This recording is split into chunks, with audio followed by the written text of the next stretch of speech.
Good evening, how you doing? My name is Richard. This is Over and Over and Over Again, and this is the brand new season of the Arsenal Women's Show. We've slightly changed the name. It's the Arsenal Women's Weekly this season, but it's going to be just as good, if not better than last season, actually. We've got a lot to get through tonight, obviously. The slightly delayed start of the season, so we'll be looking at that, looking at the transfer window as well, which has been a little bit quiet this summer for Arsenal women, but we'll talk about that as well.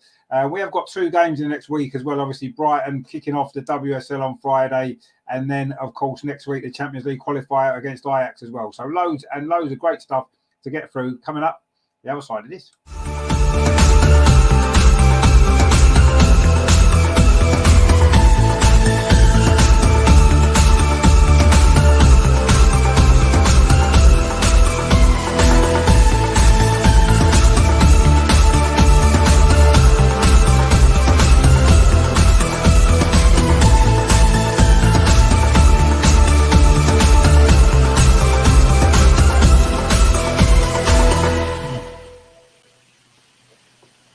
So it may be a new season, but there's some very familiar faces on the show tonight. Of course, the gang from last season. It's great to get us all back together again. Andreas, of course, good to see you again. How are you after a good summer, wasn't it? Let's be honest. Yeah, I think we had a fantastic summer, and I'm glad to be back, and can't wait for the show and for the new season. I think we're all looking forward to what the season will bring after this fantastic Euro, whether we can take the atmosphere, this momentum into the season, and I'm optimistic for growing attendances and for a fantastic season. So glad to see you again. No, exactly. We're all hoping for a great season. And Matt as well, good to see you again. Have you had a good summer? Yeah, it's been good. I've been watching the Euros. We've been going to games, we all have, and I think we've all just admired it, and that's the important thing. Yeah, 100%. I mean, it's been a great summer for women's football in this country, certainly with the Euros and everything else. And as Andreas said, let's hope we can take that momentum into the new season. I'm sure we will, and we're all going to enjoy ourselves. And Amar as well is here. He's a bit dark again, actually. No, it's this light. It's this office. I need to go in my room more often. Honestly, I just like sitting down. Yeah, it's all right. It's all right. So I have to say now. It's a new season, but it's the same old dark Amar. We can't see anyway. You've only had 3 months to sort it out, but don't worry. But this light has always been like that. It's the office. It's the office. Yeah. Yeah, what you need to get yourself a little light that you can place in front of your screen, and then it will shine. Yeah, no, I need to do it in my room, basically. I need to do it in my room. But it's good to see. Well, not that we can see you very well, but it's good to see you anyway. We know you're there. That's the main thing. Yeah. That's what's important, isn't it? So obviously it's been a busy summer for women's football, particularly I'll say the international side. It hasn't quite been such a busy summer for the Arsenal women on the transfer front. So maybe we'll kick off having a little look at that.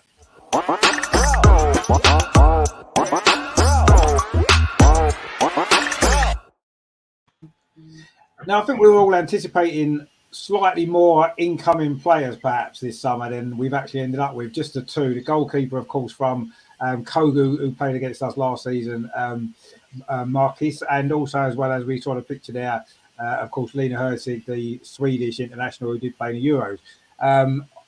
What do we think about that, Andreas, in terms of the squad that we've got now? A few players have gone as well, Nikita Paris perhaps being the highest kind of bigger name player to have left.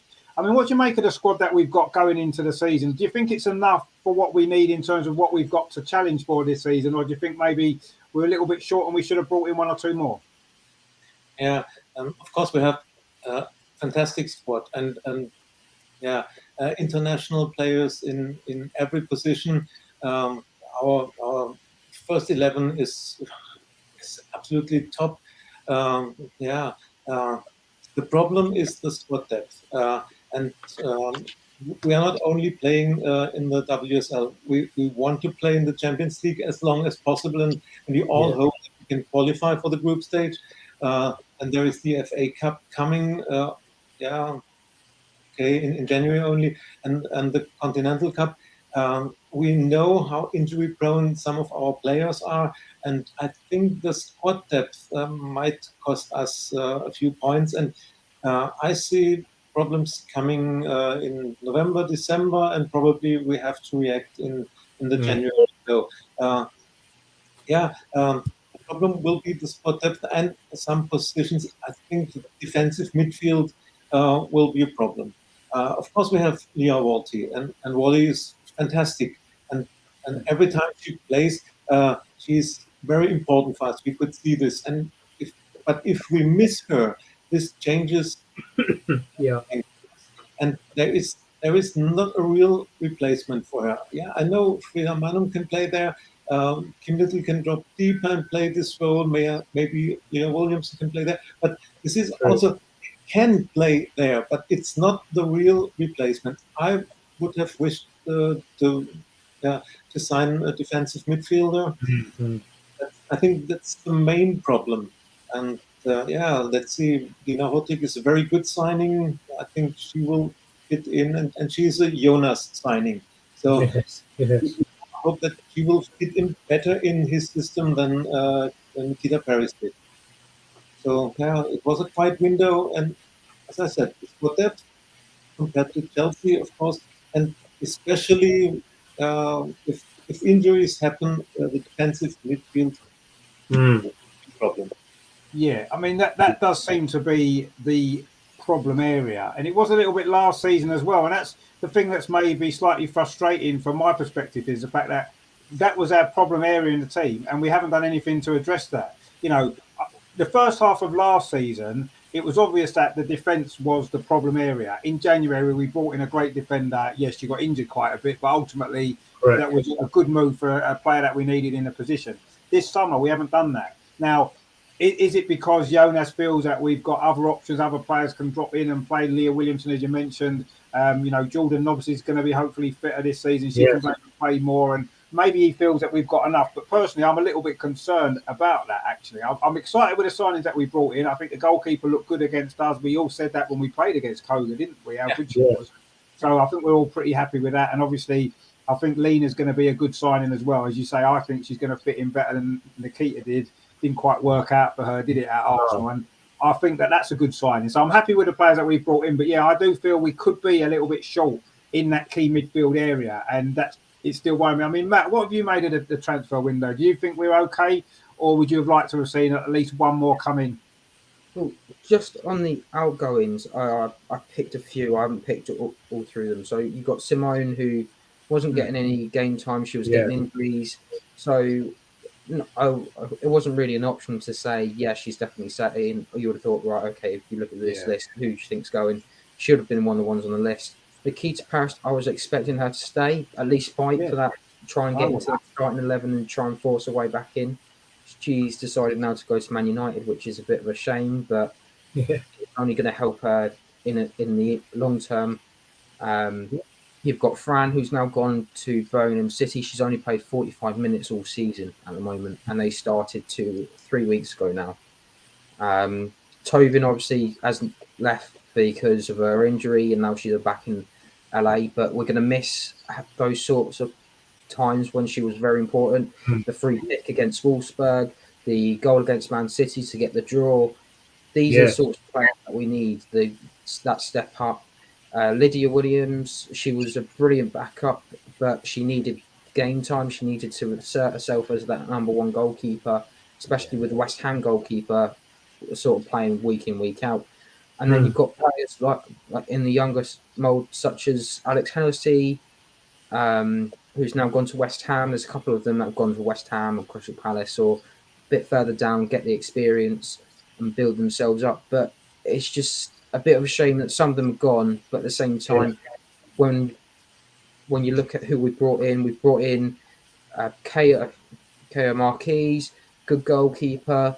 But the question is, can she push Manu more than Lydia could? She's not really seen as a number one goalkeeper for America. I don't even think she's in the top 3. So that's the other important thing. Can she push as hard as she can to get into that America side for the World Cup? Can she push Manu to make sure that number one shirt isn't just Manu's? It's going to be more of a challenge this season. Lena, I've been looking at Lena back a little bit. she didn't score a goal, but she had 2 chances in the European Championships and she didn't score any of them. But she likes to press and get those opportunities where she can nick the ball off the opposition. So it's going to be interesting to see how she plays. She will hurt you, but the question I have is if she's playing on that wing, she's quite slow to realise what she's meant to do defensively. So with her and Stina, I don't think them two are going to work together very well. So I think it will be a case of Lena will come off the bench, or it'll be Caitlin starting and Lena will then start on the other side. Just on her stats alone, she played 1,000 minutes in the league and only scored 4 goals. So she didn't score a goal in any of the cups last season, but she scored 4 goals in the Champions League, so a bit of a bonus for us. And we have one signing that we haven't been able to make yet because of everything going on. That is Gio Varna from Barcelona. She's been another forward. So we've looked. It's almost like a replacement for replacement in a way, but she'll be loaned out to Everton. So hopefully everything goes through and we can see a little bit more of her this season and show what she's all about. She scored 7 goals last evening, so it'll be interesting to see how she does. Yeah, no, it will. And I mean, I maybe didn't really count her because she's on loan at Everton initially, so we're not going to see her playing for us, are we? So she hasn't strengthened our squad right now for the future, yeah, and she could end up being a fantastic signing. I mean, I agree, yeah, some of them players that we've let go, there's quite a few there on that list, isn't there? That, and some quality players as well. Tobin in particular, we saw what quality she had, as you mentioned, some of those great moments that she gave us last season. And is Lena going to be able to come in and do a similar job? We'll have to wait and see. Let's hope so. Yeah. And as Andrea said, I do think that she's a player that obviously Jonas will know anyway from Sweden. And, you're saying with her and Stina might not work. They do know each other because they've played at international level. So they'll have some sort of understanding. So hopefully it can work. But we'll have to see exactly how the team lines up. Because, Caitlin Ford was playing really well on that left-hand side. Right. Lena's favoured position is on that left-hand side. We've got Katie McCabe as well who can play on that left-hand side. We're overloaded there. And on the right, we've just got Beth. And if Beth gets injured, then people are going to have to move out of position, which is a little bit of a worry. Let's hope Beth doesn't get injured because she'll play every game if she doesn't, which is what we want to see. If I remember rightly, I think Lena can play on all of those. Yeah, she can. So she can play up front. She can also play on either wing. So it's she can. And we've got options, haven't we? That's the good thing now. Certainly forward options are unbelievable because we've got players can mix and match their different positions, can't they? I mean, Viv can play the number 10 position. She can play through the middle if she has to. Caitlin Ford can play through the middle. Caitlin Ford can play from the left. We've got plenty of different options there, but it is the midfield still. But yeah, it's a shame we've lost a lot of those players actually because they did a lot of good things for the club, didn't they? Many of them players. And even though Nikita didn't quite work out, she had some great moments as well. And we're going to miss her. I think we're definitely going to miss her. So. We'll see what happens. Kiddo's in the chat there doing says, Defo, we've got enough squad to challenge for the league, but not on the European front. Yeah, I think we kind of perhaps agreeing with you there. Kiddo also says there, I don't believe we've strengthened at all. All we've done is place like for like, likes of Tobin and Keats with Lena and Lydia with Kaylin. Yeah, we've done the bare minimum. We have, but what I would say is we did some good business in January.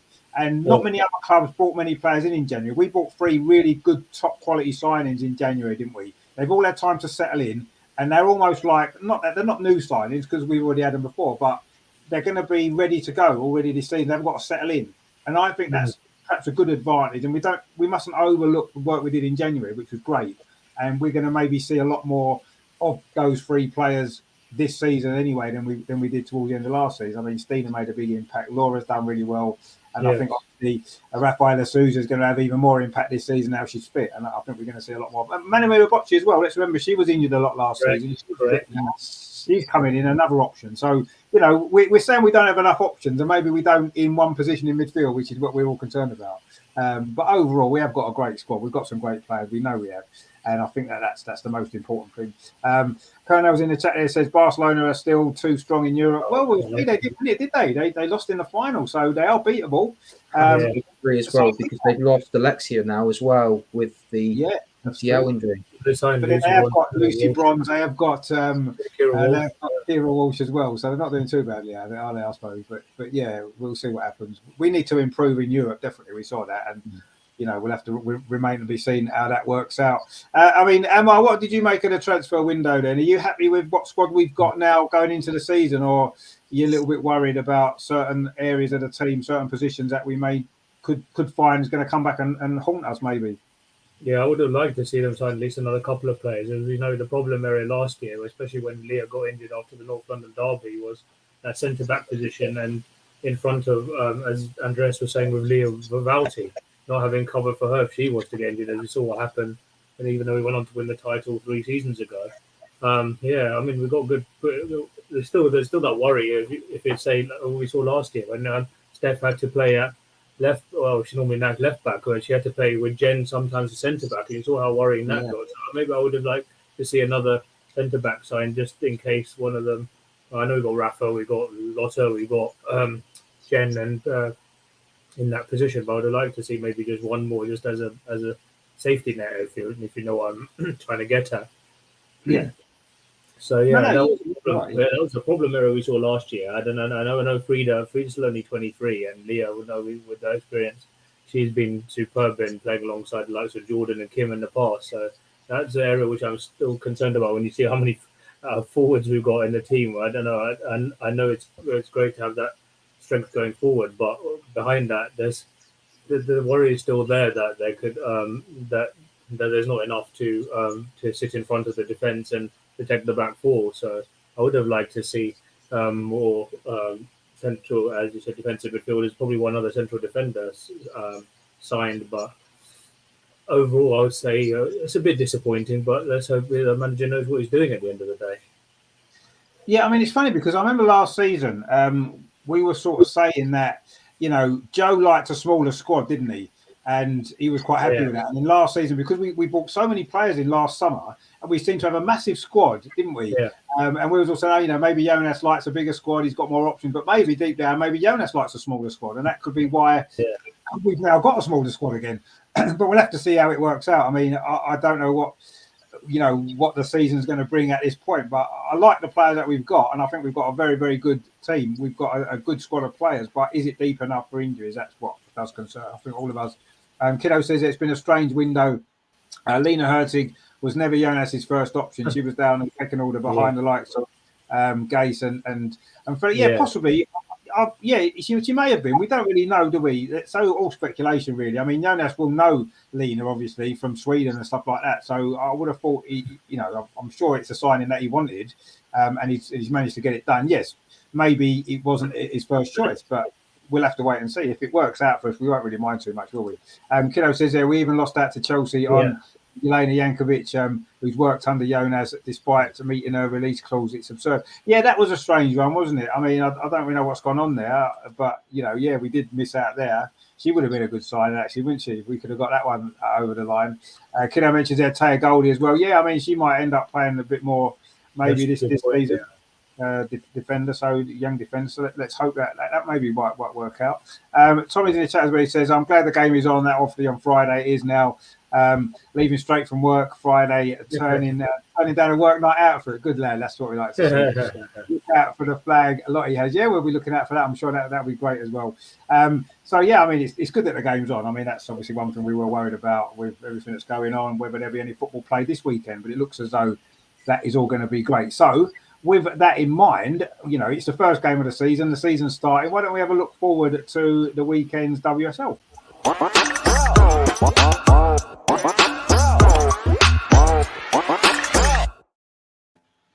So, of course, it wasn't the first game we were all expecting the first game to be. We thought that was going to be Man City, of course, last week. And me and Matt had tickets. We were going. We're looking forward to it. And unfortunately, it wasn't able to go ahead.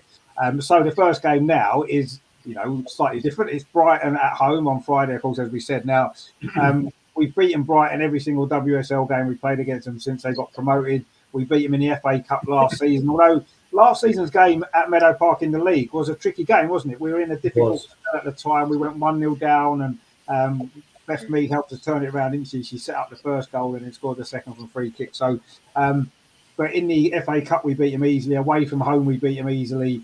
it's not a bad game to start the season with. I was a little bit concerned about Man City away. First game's a tough game, isn't it? Even though they've lost a few players. But this game for me is ideal way to start the season. You know, pre-season seems to have been a little bit strange with the Euros, but playing Brighton at home, I'm feeling pretty confident. I mean, Andreas, what are you thinking about this game? I mean, obviously, you know, Brighton have brought some players in as well, but generally it's a game that we should be massively confident of winning, isn't it?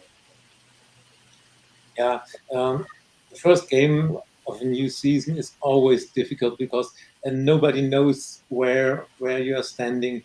I can't say anything about our preseason. We only had these matches behind closed doors. We played against the U15 youth team, men's youth team, but no real match that you can say, where are we standing right now? Last season was different because we had to play the Champions League, this qualification tournament. So, yeah, we have to take it as it is, or to accept the start right now. Maybe it's better to start at home than at City, but on the other side, the pressure to win at home against an opponent which we always won is higher than the pressure would have been at away at City. But yeah, I think it's the best for us to start at home. We're at Meadow Park. It's sold out, as I read. So the atmosphere will be good, and everybody I think, is prepared and is ready to take up the season. And yeah, Brighton is no title contender, so we should keep the 3 points at Meadow Park. But don't underestimate Brighton. They had a good preseason. I think they won 1-0 at Bayern Munich some weeks ago. Of course, Bayern was missing the international players. But anyway, this shows it's difficult to play Brighton, to score against them. And we all remember the match in November when they were 1-0 ahead. And we all thought we were throwing away the title in this match. Yeah. Yes, that's a good point. Yeah. No, it was. That was a really tough game, wasn't it? And we had to, you know, we turned it around in the second half. And I don't think we can take. I agree, because we haven't really seen any of the pre-season games, or we haven't really played any, have we, properly? So it's difficult to judge. And there was an international break last week, which I don't think was a strange timing of that, really, wasn't it? What was the week before the season started, and now it's another week on top of that. But yeah, that was a strange timing as well. The players are flying all over the place to play their international games, and very, very strange. But ultimately, we can't do anything about pre-season. It's done. It's gone. We're ready for the season. Let's hope. At least the fact they've played international football means they've played competitive matches. Pretty much all our squad would have played competitive matches in the last week or so, and I think that's a good thing. Yes, it would have been nice to have played matches together as a team rather than for their own country, but at least they've played competitive football. And you could see in the England game, certainly the first one against Austria, everybody looked a little bit off their peak, didn't they? And, you know, whether that's because they hadn't played enough. And I thought the second game was better, and hopefully that's a good sign moving into the season, that they're going to have been a lot more ready for competitive football again, because it's going to be tough. But as Kiddo rightly says there, they've lost Maia Letizia to United. Yeah, that is a big loss for Brighton. She's a very good player. So, yeah, we'll see how that works out. I mean, Matt, what are you making of this game against Brighton? I think it's maybe last week's postponement, as much as we were looking forward to it, maybe it might have helped us a little bit to give us a slightly easier start to the season, perhaps. Additionally, there's also the point of the international breaks. A couple of them, such as Caitlin and Steph, have both come back from Australia. They looked really bad. They didn't look like, especially when, as I think, if anyone's seen that photo of them, they look like they were just passing out and sleeping at the airport because they were so jet lagged. But that's all kind of helps a little bit, getting towards that, a little bit more freshness in the legs for some of them. I think this game is going to be an important one for many factors. Brighton will probably look at the business that they've done and think that they've done all right, but from a personal point of view, I don't think they've done that well in the transfer window. I think it's going to be one of these ones where Brighton are going to be looking towards the relegation spots, and I think it's between them and maybe who else was it that I was looking at? Stop.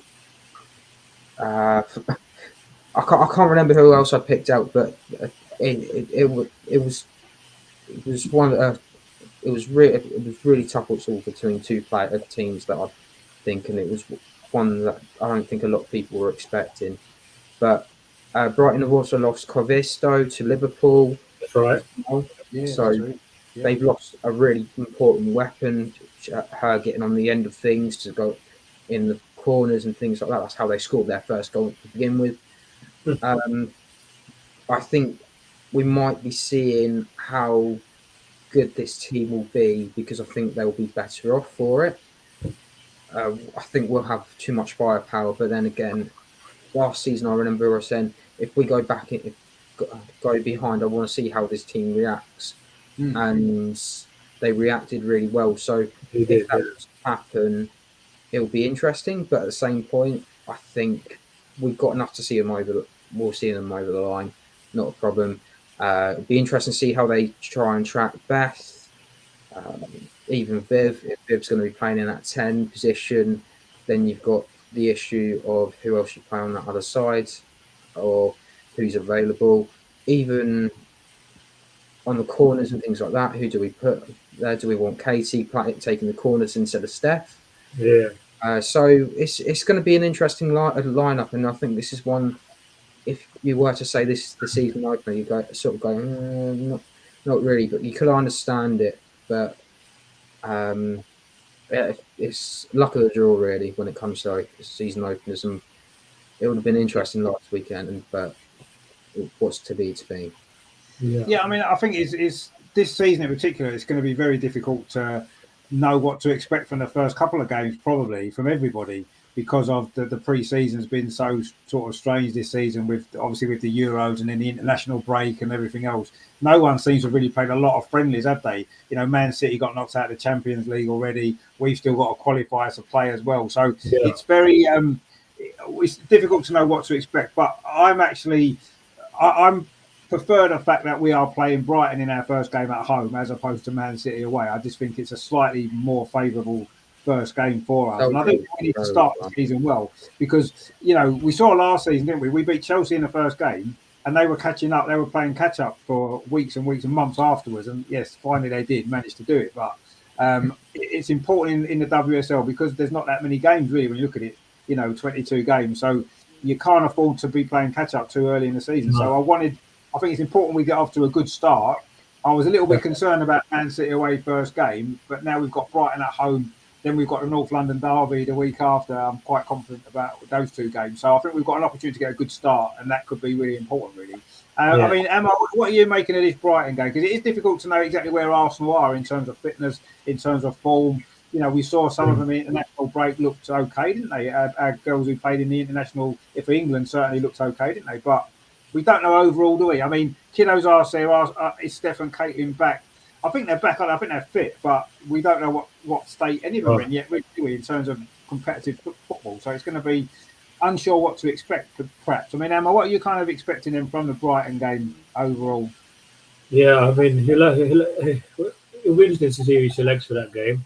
But I don't anticipate that he'll play all of the players that were on international duty. Some will have had longer time to prepare for their game than others. Like I don't know who played who last week and the travel and all that is always an issue. But yeah, I mean, you don't know, especially early in the season, risk these put these players at risk of burnout, especially with such a long, hard season with all the competitions they're playing in. So it's about knowing who to start and who to take off and looking at how fit they are as we always know. But yeah, I mean, I agree with Matt. Brighton's business has not been the best this season. Another one they let go was Inessa Cagman, who was quite a good striker for them. Cagman, Cuevisto, Aileen Whelan. They added a player who was quite good for Birmingham last season in Sari, and they've still got Daniel Carter. But you still. Sari ripped us to bits for Birmingham, didn't she? That game we lost at Birmingham's ground. She was brilliant against us, so we have to watch out for her, obviously, again. So they always carry a threat. They always compete well, but I think whoever we play, we should be too strong for them. Yeah, it's But it would have been nice if it was maybe another being a Friday night. And then having to play Tuesday and then Saturday. It's a bit of you could argue it's a bit of a rude awakening to start the season. But it'll be interesting to see who he plays, Jonas. But he needs to.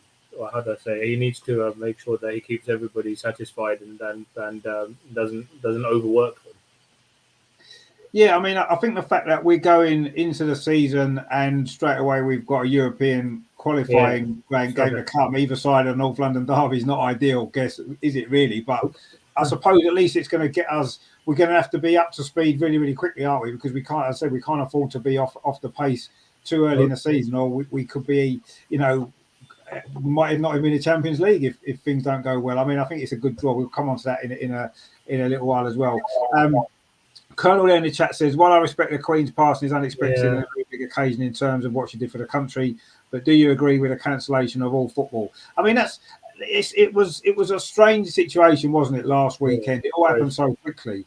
My kind of thought was the same, was the fact that other sports went ahead. Cricket went ahead, rugby went ahead, and I couldn't understand what the reason that football didn't when other sports did. Either, for me, you either cancel everything or you cancel nothing. You can't just pick and choose which things you're going to cancel. And really, everybody should be allowed to make their own mind up how they want to react to it. Some people might have really, really wanted to go to watch football last weekend to help them get through what might have been a difficult time for them and stuff like that. So I don't know. It was a strange decision for me. I don't think I totally agreed with it, if I'm honest.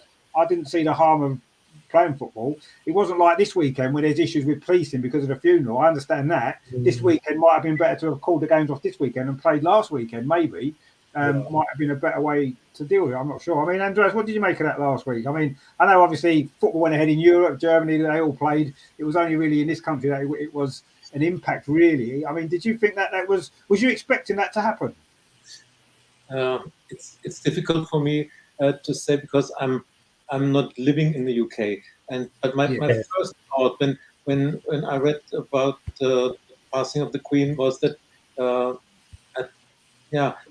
I thought life will go down in the UK, and maybe for 10 days there won't be any sport. This was my first thought because I know how much the Queen meant for this country. But as you said, you can't cancel football and allow rugby or cricket and other sports. Now a few days after this, I would say maybe it was the right decision to postpone the professional football. Of course, other professional sports should have been cancelled too. But in my opinion, the grassroots football, the youth leagues, everything, they should have been allowed to play. Because for the kids, for all these non-professionals, football means so much. And I can't think that the royal family or the Queen would have wanted to stop life for the kids going for their hobby. So I think they should have allowed this to continue, and maybe it was the right to cancel the professional football. But as I said, I'm far away. I'm not living in the UK, so it's difficult to understand the feeling. My cousine, she's living in Yorkshire, and she's married with an Englishman. And maybe after the message came that the Queen has passed, she changed her profile picture in Facebook only to black one. So she's German, but she's living in England for more than 20 years. So this shows how much everybody is affected from this passing. And showing respect to everything, it's okay. But now let's look forward, and it's good that the season starts now and that the Premier League continues. And of course, on next Monday, it's quite clear that there can't be any matches. But weekend, it's good, and take one minute of silence in every match. That's the right decision. Yeah, no, I kind of agree with that, and I think that if they were going to postpone professional football, then yeah, every other professional sport should have been cancelled as well. That would have been the right thing to have done, not just picking and choosing. And I totally agree about, you know, grassroots football. Apart from anything else, it's about fitness, isn't it, and health, and looking after people. And you know, kids playing football, it's good for their health, good for their mental health, it's good for their physical health. And to put a blanket ban on that, there was no reason for that at all. It made no sense whatsoever. It wasn't and it wasn't an appropriate decision for the circumstances. It wasn't the right thing to have done. Professional football, I can understand possibly cancelling that, maybe if they did every other sport, but certainly not kids' football. I mean, our vets team weren't allowed to play because it's like, well, why? Everybody wanted to play. We all wanted to play. The other team we were playing wanted to play. Everybody wanted to play, and you wasn't allowed. And that was a silly decision. Everybody should have been allowed to pick and choose. The clubs should have been allowed to decide, do you want to play? Do you want your kids to play or not? And even if they said yes, if the kids didn't feel like it or the parents didn't want to take them, don't take them. But don't stop it for everyone. It's just, it made no sense whatsoever for me. But yeah, the professional thing's slightly different. I understand it to a degree, but not when there's other sports going ahead. That was, you know, it's like we were sitting at home thinking, right, there's no football to watch, but we can watch cricket or we can watch rugby. It's like, what is that all about? It made absolutely no sense. A bit like loads of other decisions over the last few years. I mean, Matt, what did you make of that then? The decision to cancel all the football, nothing else? I think the problem was with some of them. I think it was with the cricket. Someone said it was South Africa. They had problems with their flights, so that was the reason why they had to play. If that was the case, then it seems a bit silly that why certain sports were allowed to carry on and some of them weren't. It's an odd one because this hasn't happened for I believe it's 70 years, something like that. So the last time all the sports stopped apart from football, this time it was the other way around. Football was stopped, but everyone else carried on. Grassroots, I can understand that everyone wanted to play and they should have been allowed to. Whereas I feel this time around they've got the message a bit wrong. I think that the Chelsea at the men's game, the Chelsea Liverpool game over at Stamford Bridge, had that gone ahead, you would have heard a lot of booing from the Liverpool fans, just political things, nothing to do with the sport itself. If the national anthem was played, so there was things like that they had to be aware of, or they've now got to be aware of. Whereas I don't think that this is going to be a problem with women's football. I think it would have made more sense to turn around and say we're not going to have the men's football on because it would have been, if there was a policing problem still or before and then carrying on, it would have made more sense. With women's football, there would have been less hassle, less policing, less A&E ambulances. What was, I think, the most annoying thing was you're having a lot of casual workers who do the stewarding, who do the working behind the stalls and things or they work in the shops. So they're always there, but they're trying to earn their living as well. It's not just about the fans. It's not just about the players themselves. There was a whole reason for it to go ahead. Fair play to Man City because they came out and said that they would pay everyone what they were owed for their time, which was the right thing to do from them. It would have been nice to see if other clubs did that. I didn't hear any of that. But I think we've got now a stepping stone of what to happen if this happens, say, in 10 years, 15 years, 20 years, whatever it may be. Yeah, I mean, I suppose it is something that hasn't happened, as you said, for 70 years. So nobody was really sure how to react or what was the right thing to do, really, I guess. And I think maybe the FA made their decision based on lots of different things. Yes, I think maybe the potential for disrespect from certain clubs, certain fans, but they shouldn't really call the game off or play the games behind closed doors if you're that worried about that kind of thing, I suppose. And why cancel grassroots football? Because that wouldn't have been an issue there, would it? So none of it made a lot of sense for me. But anyway, Herman's in the chat here. He says the Queen was the most recognised person in the world. Yeah, she definitely was. Many countries loved her. So do I. So he says, I do agree in this case that all games should have stopped. Yeah, but then stop all sport then. That's fine. Stop all sport. then that no one had a problem. I think what people had a problem with is that football was stopped and nothing else was, and it seems strange that was the decision. As I said, it should have been all sport or no sport, maybe. And unfortunately, we're football fans, so we maybe had to suffer it more because it was our sport that got affected more than any other sport. So, what did you make of that, Martin? Was you happy with that decision, or did you think maybe they should have played the games and, like the other sports did? Yeah, initially it made sense, I thought, but then when you look at it again, they even said it's up to the relevant authorities to make the decisions. And in hindsight, they could have allowed it to go ahead out of respect, particularly as I don't know whether they. Well, I know it's a big event and it's very rare that you see a passing of a monarch, but they said this was down to the relevant authorities. And with the World Cup coming up in the season, the fixture congestion, maybe players' welfare should also have been considered as well. So I mean, I'm not sure which way I side in this debate really, but there's an argument for either case to be put forward. But it is frustrating, and who knows when these games will be rescheduled now. But in the end, maybe now you're seeing with the games this weekend being awful, the lack of TV trucks and the cameras and whatever. Maybe who knows, it'll turn out to be the correct decision and out of respect for the Queen. But yeah, I mean it's like 6 of one and half a dozen the other, so it's really difficult to tell. But in the end, they made the decision, and maybe in hindsight they could have not thrown it up in the air and allowed the relevant authorities to make the decisions. But in the end, that's what happened, isn't it?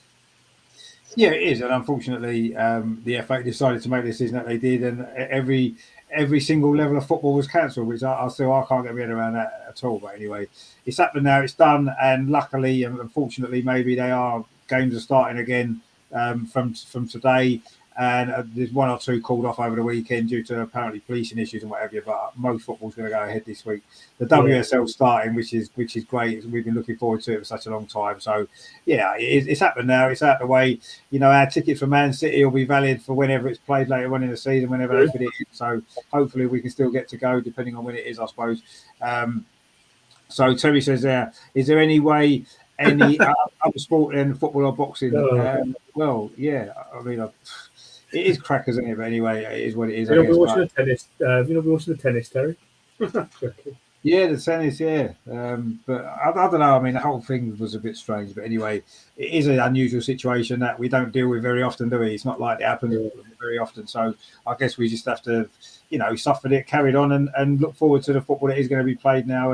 And that's what it's about, isn't it? Everything's about. You can't keep looking back, can you? You've got to look forward, and life goes on, and everybody wants to, make the most of their what's coming up. So I'm sure maybe it was the right decision in some degree, but I just felt they should have stopped it all or nothing. But anyway, so what I want to do actually before we move on to the Ajax game, obviously I want to kind of maybe look at the WSL season starting. So maybe look at it as a whole and how we feel that Arsenal are going to fare overall this season and all the different competitions that we're playing in.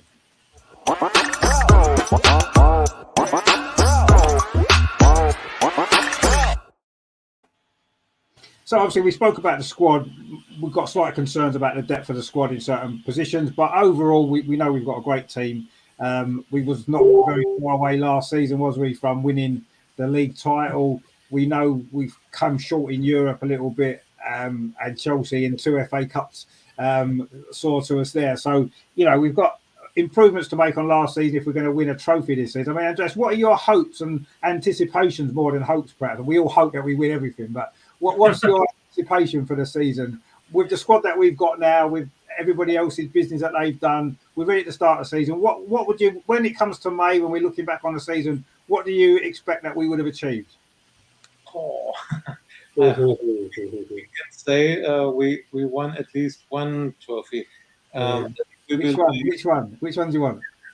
I think we're competitive in all the national competitions, but I don't see us having a chance in Champions League. There are other teams that are still stronger, and we saw last year that we really struggled. Against the physicality, the speed, everything. I don't think that we will be competitive for the Champions League. But yeah, we will. Okay, let's be optimistic. We will one trophy, and it will be a cup, the FA Cup or the Continental Cup. The league over 22 match days. I think when I look at the squad from Chelsea, the squad depth from Chelsea, I can't see any team in the league beating them in the long run. Of course, we will be able to beat Chelsea in one match. City will be able, United maybe they can take, but the league will be very competitive. And the problem I see is that we United City we can lose points against a lot of teams in the league. Spurs have done good business. Villa could be a surprising team. You don't know what Everton is doing. They had last season they had really good signings, but they never brought it on the pitch. So I don't think that we can win the title. Yeah, surprise me, and I will be happy if we do. But as I said, the squad depth of Chelsea make them the top favorite for me, and yeah. As hard as it is, I say we can be best of the rest, and I hope that we win the FA Cup or the Continental Cup. FA Cup would be great. Winning a final in Wembley, I think this would be more than a substitute for the team, for the girls, this atmosphere. So yeah, we will have a competitive season, and yeah, at least we will win one trophy. That's my prediction. I think we need to win a trophy, really, don't we? We've waited a long time. We've been close a few times. We've not quite managed to do it in recent years. I mean, what would be your top three then in the league, do you think, Andreas? Chelsea, obviously, you're saying first. Yeah, I think Chelsea is the top favorite, and then we are best of the rest. And for the third place, I see United a bit stronger than City in this season. I think United has done good business. They will develop, and City lost extremely important players, and of course they made good signings, but the team has to find, and I think United will be a step ahead of them, so maybe United can be third this season. Who do you think will be relegated? Oh, excuse me. So, who do you think will be relegated? Yeah. That's a tough one. Very, very difficult to say. Liverpool. Liverpool? Wow. I don't know. It's difficult to. Yeah, it is hard actually. I mean, Leicester might struggle again, perhaps because they survived last season, but they had a decent finish, I suppose. But it is difficult to say. I don't think we'll really know until maybe 5 or 6 games into the season who looks like they're really struggling, and maybe then we'll have a bit more of an idea. It is quite tricky, but I mean, I don't want Chelsea to win the league again. I must admit, I don't want to, because we don't like Chelsea, do we? But they are, obviously, we know how strong they are. They've made some good signings as well. I do think the one thing in our favour possibly is the fact that we've got a bit more of a settled team, perhaps. Because we haven't made loads of signings, we made some good signings in January. They've settled in. We seem to have a settled team. My concern is injuries, obviously, coming in and affecting things a little bit. But I do think that's maybe in our favour. Chelsea have got some new players to settle in. Man United have got a lot of new players to settle in. Man City have had a big turnover of players as well. So the fact that we've got the more settled side, I think maybe that's a slight advantage in some ways in our favour, but whether or not it'll prove to be the case at the end, we'll have to wait and see. I mean, Matt, what are you anticipating then from Arsenal this season? I know it's, we don't really know what's been going on pre-season, so it's difficult to tell. But at this point, what would your prediction be for Arsenal this season? How well do you think we'll do in all the competitions that we're in? I remember last season going into that first game, I was thinking, as long as we could compete, I'd be happy. And I don't want to say overachieved. We well went in for a title challenge. I'm hoping that we can carry on that title challenge. Absolutely. The fact that it was only 1 point.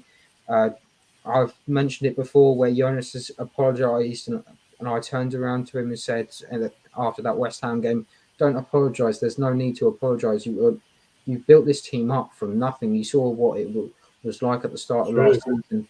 It's been a roller coaster ride. We didn't know what we were expecting. Yeah.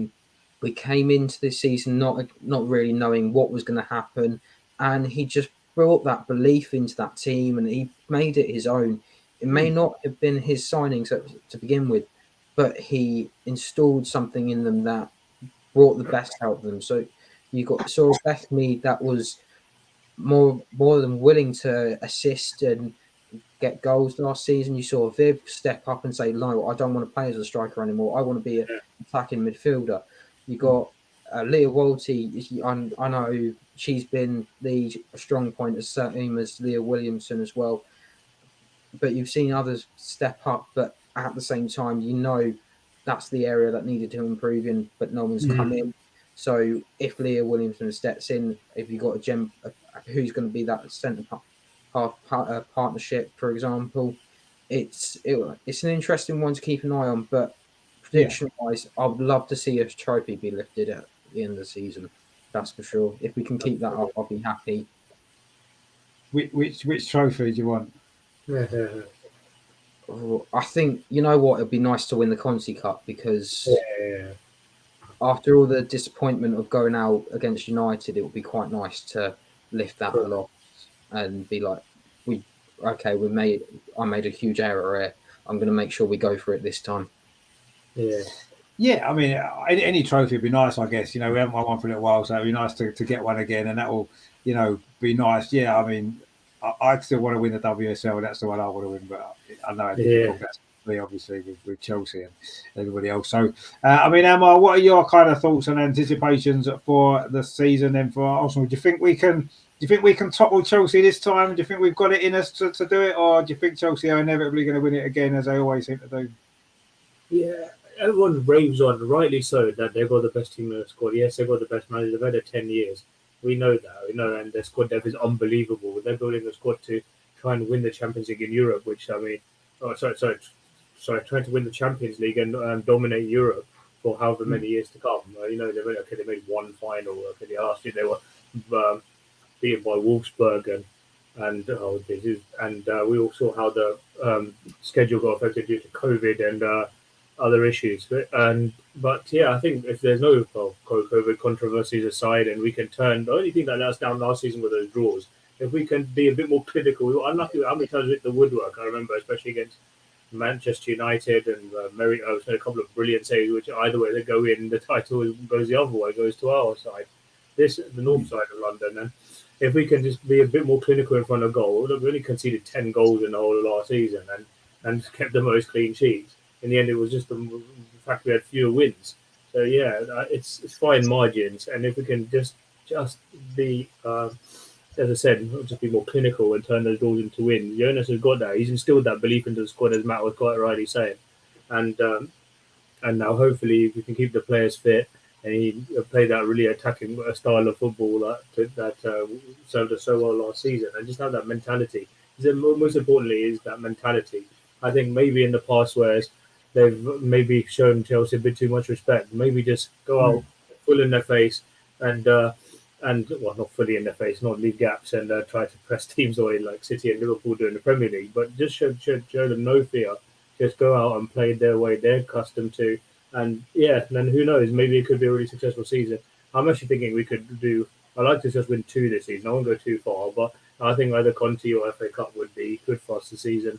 It's been too long, and we can get past the group stage of the Champions League like we did last year. It's all about building and taking us to the next level. And with this manager, I think we can do that. So let's hope we can build on last season and hopefully lift some silverware. Yeah, I mean, I think that's what we're all desperate for, aren't we? Because I felt last season we didn't get out of the season as a title what we perhaps deserve. I think we deserved something last season in terms of a trophy. The fact that we ran Chelsea all the way down to the last game of the season for the title. The FA Cup final we were really poor, but in the other FA Cup game later in the season against Chelsea, we competed with them in the first half really well with a better team. We were a better team in spells at the game at Kings Meadow as well in the league. So we show we can match the best teams. We show we can match Wolfsburg in the Champions League, certainly in the game at the Emirates in the second half. We more than matched them. So we're not far away. We wasn't far away last season from winning something, in Jonas's first season. And I think, we fought well in January. We've got a couple of decent players coming now in the summer. So, I think we've got to be reasonably confident that we can hopefully end our little trophy drought. As Herman says, they were only 1 shot behind, or 1 point behind in the end. Yeah, we were. That's how close we were. Herman says who'll play on the left wing. That's Katie McCabe, Caitlin Ford, Lena Hersey, they can all play there, can't they? We've got options on the left wing. But I don't know who's going to start. Who's the fittest one? Maybe for Friday. That's perhaps where that's going to come down to, isn't it? Herman says, I have no idea what players are in all the other squads. Is there an app which shows all the squads? I mean, to be honest, the best way to look at it is probably go onto Google and put in all the different teams. That's right. Google search each women's team in the WSL and their squad list come up on that. You can find it that way. There's an app, OneFootball. I don't know whether it's available in the UK, but it's OneFootball, and then you have to follow the WSL. And if you have the WSL in this app, then you can click on every team, and in squad, then you see every squad. Oh, okay. Well, we'll have to look into it. Have a look at that. I mean, maybe you might be able to get that one football and see if you can find it on there. I usually just use Google and just find the squads from there. But yeah, maybe one football's the way to go. We'll have to have a look at that one and see how that goes. And Kiddo says, I wholeheartedly agree with Andreas. Second sounds like the most likely outcome. No, we don't want to be second again. We want to get one. But we were third the season before. Second last season. So we need to be first this year. That's the progress, isn't it? That is definitely the progress that we need. Chelsea are due an injury crisis in the first place. Emma Hayes is due a breakdown of some description as well, because she might lose the plot this season. And, that might be what we need. I don't know. Stick Sam Kerr in goal. Yeah, exactly. Yeah, just completely lose the plot. Kiddo says, I think one thing Chelsea have over us is their ability to get the job done against the likes of United. No, I thought last season it was their ability to get the job done in the other games where we slipped up. The Birmingham game at the end of the season when they won with that penalty, and they won another game, 1-0 Aston Villa, wasn't it, when they scored in the injury time? That's what Chelsea do better than us. They win those sort of games, don't they? And that's what won them the league last year. Whereas we wasn't quite. I thought we did well against United and City last season, generally, didn't we? They didn't beat us. None of them beat us, did they? It wasn't them that beat us. It was Birmingham. That's where we fell down, and a couple of draws, Tottenham away and stuff like that. So, I think what Chelsea have is the ability to win the games when they don't play well against some of the lesser teams. They grind it out and win. Whereas we found last season we wasn't able to do that quite. One more time we would have won it, but we didn't quite manage to do it. And that's, But this season, again, I think it's going to be tight. I really do. But I actually think we can win the league. I really believe that we can. I think we've got the settled team. I think Jonas is getting his ideas in place now. He's had a year in the job. You can see the way we finished last season in the WSL. Didn't we win our last 7, 8, 9 games? Or hardly conceded a goal. In fact, we didn't concede a goal in our last 6 or 7, did we? So I think something like that. Yeah, you could see the progress through the season that we were making. I think we're closer to Chelsea now than we were at the start of last season. And look how close we were at the end. So I don't know. I think we can do it. I really do think we can do it. But it's not going to be easy.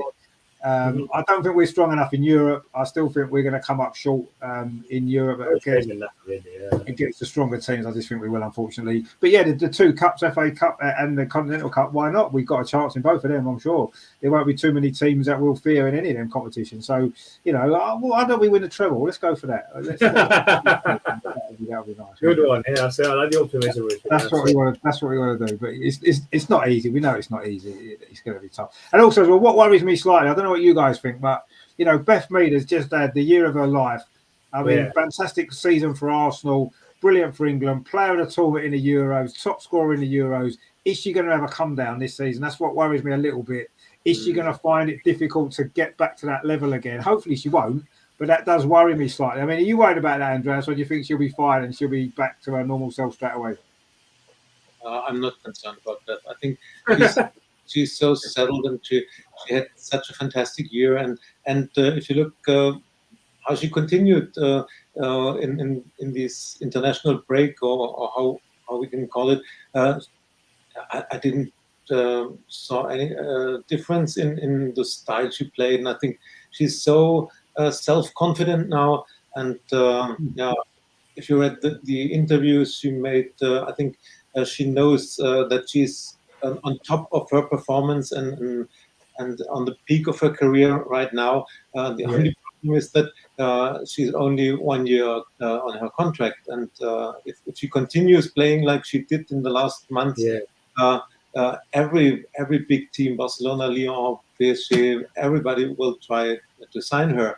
And according to a private situation, the problem might be if we lose Beth, we will also lose with. Yeah, that's a good point as well. Imagine that would be a nightmare, wouldn't it? Well, think about that. You asked about Beth, and I think she'll have a great season again. I have no concerns. She's, I think, 27 now. So she's 27. She's settled in, and her private situation is settled right now. So I think she'll have a great season again. Absolutely. Well, I hope so. Yeah, I mean, I'm sure she will. I just got a feeling maybe when you've had so many highs so close together, there's sometimes a fall down, isn't there? And I don't know whether or not she might start the season slowly and take a while to get back into a rhythm, or hopefully she'll just start again and carry on and do what she did last season, repeat it. That'd be fantastic. Yeah. I just hope if she does slightly drop her form slightly, which I think would be understandable with everything that she's gone through, that, you know, we all understand that it's not because, you know, she's not having a good season. She's just got to recover from all the highs that she's had over the last few months. So, I mean, Matt, are you a little bit worried about Beth's form going into the season, or do you think she's going to? I mean, she played pretty well for England the other night, didn't she? To be fair, I know it was Luxembourg, but she played pretty well. Yeah. The one issue was she wasn't really her usual self. Usually, she would get there and or either be in within the assists or making those runs. She was making those runs, but she looked a little bit sluggish. So maybe it was that pre-season issue. But I think we've made it kind of with the late Euros as well. That's kind of not helped the cause, because it's not. Yeah, They've had 2 weeks on, 2 weeks off with holidays and things like that, and then not gotten back so late. So it's been difficult for them. But I think we can understand that we can get to grips with it. They've had an extra week now to practice, which will help them even more, especially for our Aussies who were travelling halfway around the world just to get back and forwards. So it all plays a part. I think we will see, especially Beth plays with the fans in mind. I think she knows that. I know Andreas was talking about it. She knows that she's going to be loved wherever she goes. So the fans appreciate her for everything that she does. She's happy to be the last player out and going out and getting all the gifts for all the players and everything that at the end of last season. It was just amazing. I think she's going to step up a little bit more now. She's going to realise she's going to have a huge responsibility now. And it's up to not just her, but it's going to be Viv now as well. It'll be up to, I think Kim Little's going to be the one that's going to be if she can bring everyone into play and get everyone ticking, the same as Leah, as long as we have that core in there, I think we'll keep ticking and we can keep going and everyone will be motivating each other. And I think that's the important thing. Yeah, no, I think you're right. And, you know, what I loved about the Euros as well was the fact that, you know, at the end, particularly, you know, everyone was singing Mino, every single England fan, every single, whatever club they supported made no difference. And I think this season, particularly when Arsenal are away from home, going to the other grounds, I think the fans of the other teams are going to still be singing Mino, even though she's playing for Arsenal. And, you know, and that was great to see that happen, actually. And I'm sure it will continue throughout the season, which would be nice. Are you worried about Beth just because of a come down, inevitable come down at some stage? Let's hope a come down happens when she retires from playing, as opposed to right now. well, let's hope she doesn't retire from playing anytime. Well, no, exactly. Yeah, no, I don't know. I'm not worried, in all honesty. I mean, she's unleashed herself already after all the disappointment she's overcome. You know, the previous management she wasn't used very sparingly under Phil, but you know, I think a world-class coach under Serena, and doing what she did last season with Arsenal and in England, she's taken her game to the next level. And you know, I think it was so close between her and Alexia for UEFA Player of the Year. She was a standout. I know Pateas was brilliant in getting there, but she didn't win the Champions League. You know, if Beth did win the Euros, and maybe she would have won the WSL, I think she would have finished first in that. For me, she's she's definitely one of the best players in Europe in a position. Maybe not in the continent as a whole, but yeah, I think she'll continue to terrorize defenses this season. Hopefully, and who knows, maybe she. I wouldn't say maybe she actually. I wouldn't say yet that maybe she's the finished article, but she's not far off. And who knows if she can become a finished article? Well, watch out, because I think I think that she could take her game to even greater heights, especially with the players she has around her. So no, I don't have that worry. It's just keeping her fit and not risking her too much, and using her when we need her. So which is pretty much every week. Pretty much every week. We need her all the time. Yeah. But not overworking her. And if we could do that, then yeah, I mean, there's no reason for me why she can't become the best player in the continent. Maybe that's the point. We might see a little bit more rotation this season. Yeah, did in previous seasons. So maybe that might be on the bench, and maybe Mano comes in on that right hand side, or it might be someone else. We don't. It'll be quite interesting to see how it goes. Yeah. No, well, you're right. Yeah, and I think maybe Beth might be rested a little bit more this season in certain games, perhaps, and we'll see. I mean, she did score actually in all 3 games we played against Brighton last season, so maybe it's a lucky team for us. So maybe we'll see on Friday. Maybe she'll get start the season with another goal would be nice, wouldn't it? Get her off and running like she did last year on the first game. So that'll be good. I mean, I want to look at the Ajax game just for that. I mean, Emma, have you got some question for us tonight? You were saying. Yeah, it took a bit of a while for me to think with this one. Yeah, sorry, excuse me, I've got a bit of a cold in my nose. Yeah, sorry, I've just been feeling a little bit under the weather since I came back from Italy. But yeah, I do have a question. Yeah, have you got the music? Have you not got the music? Yeah. I've still got that in because obviously I've done a few different things. This, let's see if I've still got it. Actually, I think I have. Hang on, yeah, I've still got it. We've still got this here.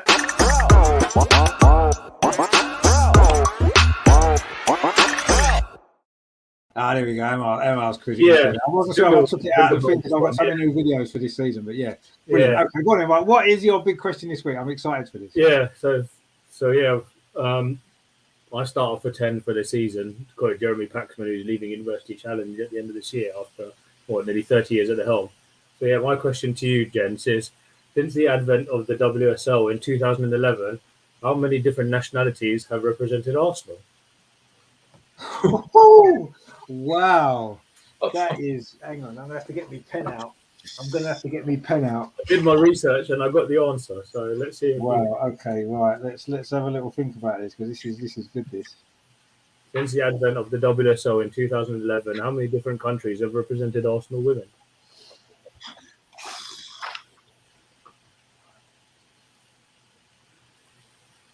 I had to look this up a couple of times to make sure, but I'm pretty sure I got the right answer.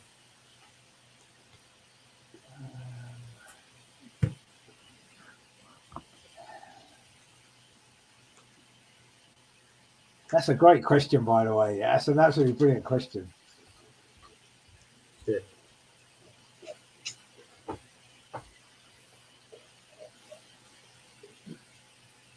Oh yeah, but else to think about it, I thought I'd mention it as well. It's good that we have I know Andreas is a big Bayern fan as well. So yeah, the Frauen Bundesliga getting underway as well, and this weekend. So we're interested to see how that happens as well. Yeah, it's it's quite nice to see Georgia Stanway. Like she was one of the most hated players before the Euros, and just she's come on leaps and bounds. And the fact that you've seen her in videos and she's sort of making a fool of herself. One of the funniest ones I remember was she scored a goal and then she fell over a chair playing a video game. At her what do they call it? At her not inauguration. What do they call it? At her first, when she was first introduced to the team, she sang "It's Coming Home" or something, didn't she? No. She was singing "Sweet Caroline." Oh, sorry, "Sweet Caroline." Yeah.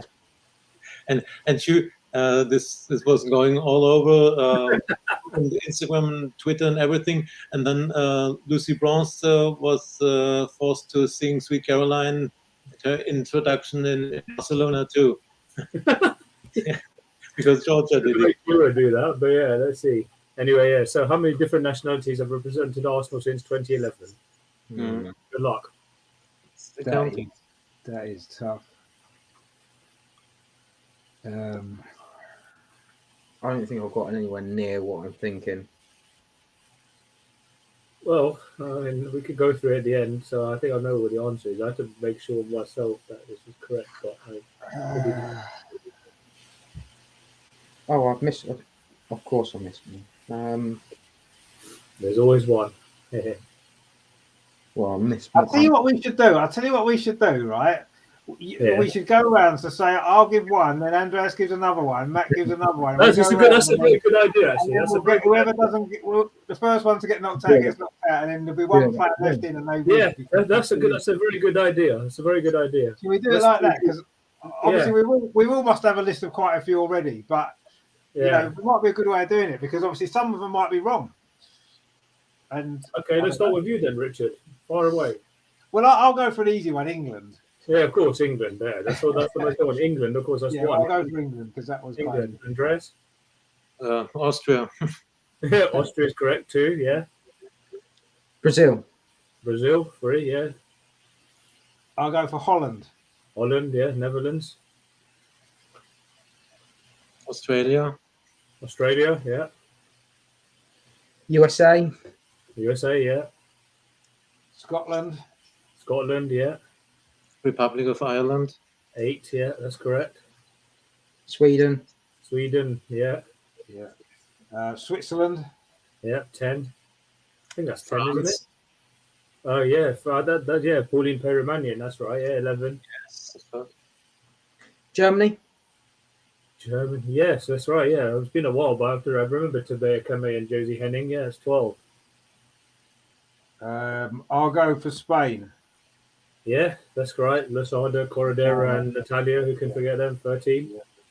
Norway, yes. Frida, 14. Oh, good one, Getting close now. I think. Yeah, we're getting close. Northern Ireland. Northern Ireland is wrong, I'm afraid. Okay. No, so that's Matt's eliminated. Let's try, but Northern Ireland is wrong. No, because Louise Quinn and Katie McCabe were both Republic. Unless I'm mistaken. No, I think no, it's not. It's Northern Ireland's wrong. Right. Okay. Yeah. 14. I've got a couple written down. I'm not 100% sure of either of them actually.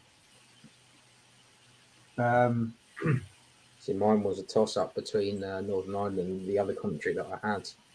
Oh, you should have gone. I think the other one I would have gotten right, and I think you would have been fine. There's a couple of obscure ones. If you get them, I'll be very impressed. Denmark. I'm going for Denmark. Denmark is correct. Yes, Simone Boy, Yanni Arndt as well. 15. I'm struggling to even remember which ones haven't been said now. I've got them written down anyway. I've got them ticked on my list. Yeah. I think there's at least. Yeah, no. I think that's 15 we've got. Yeah. Yeah, there's 15 so far. Yeah.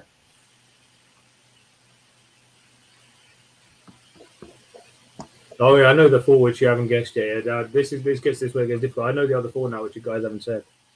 There's 4 more, is there? Oh shit! I should have given away. Sorry. No, because it's telling me and Andreas left anyway. No, sorry, I meant to say the others. Oh, sorry. No, that's all right. It doesn't matter knowing how many. We just need to get them now, don't we? We need to get them. Belgium's wrong. Iceland's wrong. I know where Herman got those from, but Iceland. Herman's got Iceland in the chat. He said Denmark as well, actually. Yeah, we've read Denmark. No, there's a few more. Got 15 in Denmark was good. The other was a bit tricky now.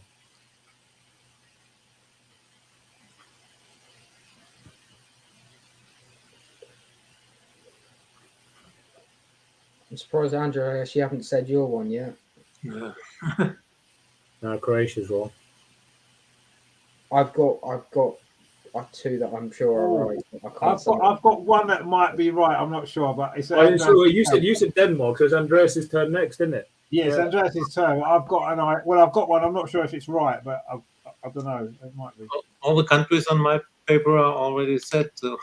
Yeah, mine as well. But I've just come up with another one that hasn't been said. I'm going to try it. It might be. Oh, go on. Just do it as a team then. Go on. I wouldn't be eliminated. Just do it as a team then. Japan. That's correct. Yes. Japan. Yeah. The other one that I wasn't too sure on was Wales. Wales is right. Yeah, Jane Ludlow. Of course. Yeah. What about Canada? Canada is wrong, I think, because I don't actually remember. I know Janine Becky and Sinclair. Who else? Sinclair's not played for us, actually. Who's the other Canadians? You've had Tancredi. I don't think she plays for played for Chelsea, and she's Canadian. So Who, Jesse Fleming? yeah, Jess Fleming plays for Chelsea. yeah. She's Steve never. Becky. Adriana Leon's Yeah, played for England. Manchester United and West Ham, but none for Arsenal. So I think Canada's wrong. He said Wales would lose to Japan, yeah. So is there still 2 more? there's still 2 more. Who have Quite- I gone for? They're quite Finland? obscure ones. If you get these, I'll be very impressed, as I said. Are they Europe based or? Can't tell you, sorry. New Zealand? Sorry? New Zealand? New Zealand isn't a bad show, but Amber Hearn was before the advent of the WSL, so no, that's wrong.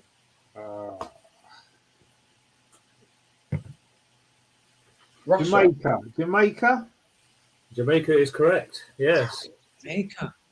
Yes, Vian Simpson. Paige Bailey Gale. There's a couple there. There's one more. One more. I'll take it. Russia's wrong then. Must be Eastern Europe. Nope.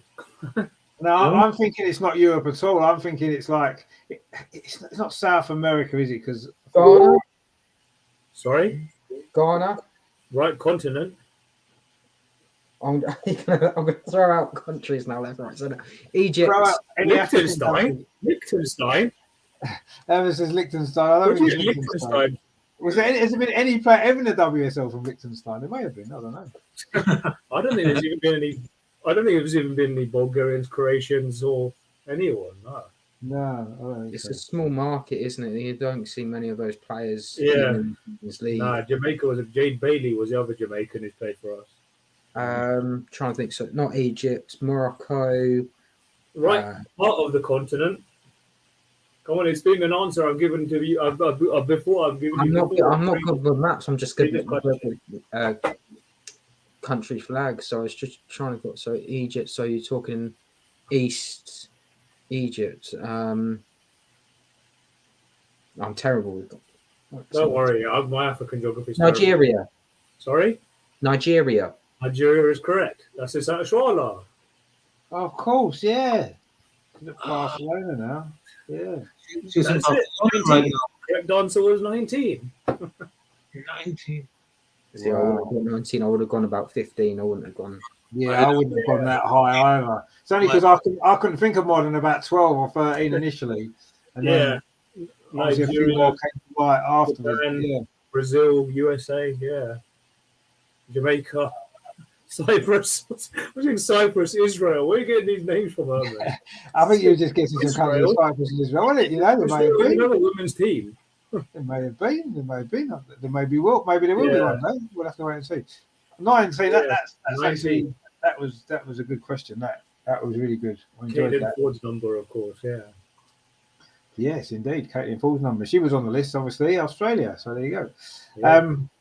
Oh, brilliant. That was actually decent, that. Yeah. Wow. What a great question that was. Thank you very much. How did you come up with that then? Did you just kind of think I would have... It just clicked. I think it's got to be something about countries. We've had so many players play for us, and I'm thinking, how many different nationalities? And yeah, I just did some research and came up with the answer. Brilliant. What a great question that was, actually. That was fantastic. I enjoyed that one. That was really good. Good. And yeah, I don't think any of us would have guessed 19 probably at the start, but it was. I thought that was maybe a nice way of doing it, going around and getting everyone to put one in. Yeah. Matt came up with some good answers toward the end. So yeah. From which country are the most players? Which country's probably got to be England, I would have thought, isn't it? I would have thought probably England. I would imagine, yeah. Outside of England, it would be the most. You think outside of England? Outside of England, oh, that's a toughie. Maybe Holland. You know, we've had a lot of Dutch players, haven't we? Holland has been 4. Well, you've had 3 from Switzerland. You've had Goot, you've had Bouty, you've had Maritz. I'd probably say there's a case for Scotland. Oh yeah, well, yeah, and Mitchell, Kim Mitchell, and They Jen. usually come in trios, don't they? Oh, Caroline Yeah, Weir's it's also played for us. isn't Oh yeah, Weir. It's been free from a lot of them, isn't it? Yeah, don't know. Maybe Holland. I had to look this up because there have been other players that have played have actually signed for us. But like Mexico, we had Flores, but she never played for us. Oh, Mexico, yeah. And Albuquerque as well was another one. But yeah, there you go. Albuquerque. No, these are obscure names. Honestly, I even looked at some of the database. I didn't even recognise half these names. But yeah. Oh, fantastic. No, that was a great question, actually. That was really good. And also, it kind of ties in nicely with, the European break that we've had and the Euros and everything else and, international football. So that was a good question. I enjoyed that. Yeah, it's according to the worldfootball.net team's website. It gives you a list of all the players that played for Arsenal women on there. So there you go. Oh, well, fantastic. There you go. If you want to double check it, go there and have a look and you'll be able to find them all. And you'll see exactly all the names of all the players and which country they come from. But 19 different nationalities. Well, that was a great question. That and we got them all in the end. Finally, we had a lot of guesses, but we got there. That's good. You did well. You did very well. Yeah. So that was good fun. Right. Okay. So we have got obviously we're not in the Champions League yet. Well, we are. We're not in the group stage as yet. We've got a qualifier, and we have got a game against a team next week, which is called Ajax.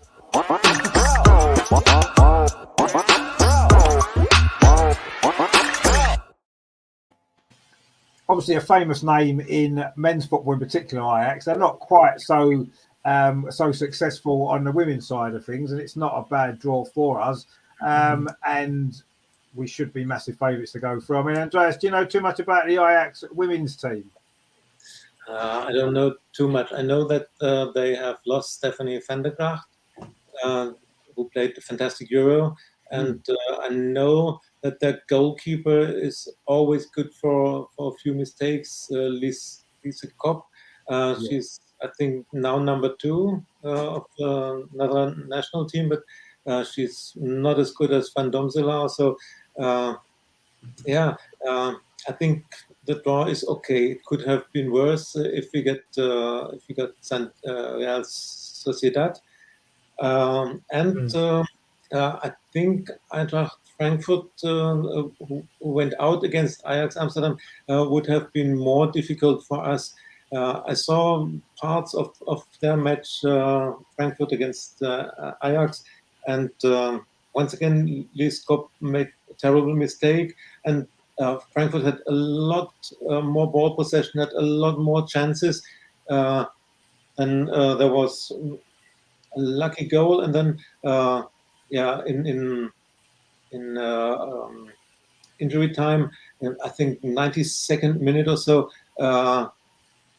Pelova scored a fantastic goal for Ajax, and Frankfurt hadn't got the chance to react. And so I think we are. It's difficult to say, but we can be lucky with the draw. It could have been worse, and we should be able to beat Ajax at least in 2 legs. If you have only one match, this is knockout. Everything is possible. But in 2 legs, we should be the better team. We have the better attacking line, and we should be able to reach the group stage. It's important for the whole team. Just look at Man City going out a second year in a row, and what happened? Kira left.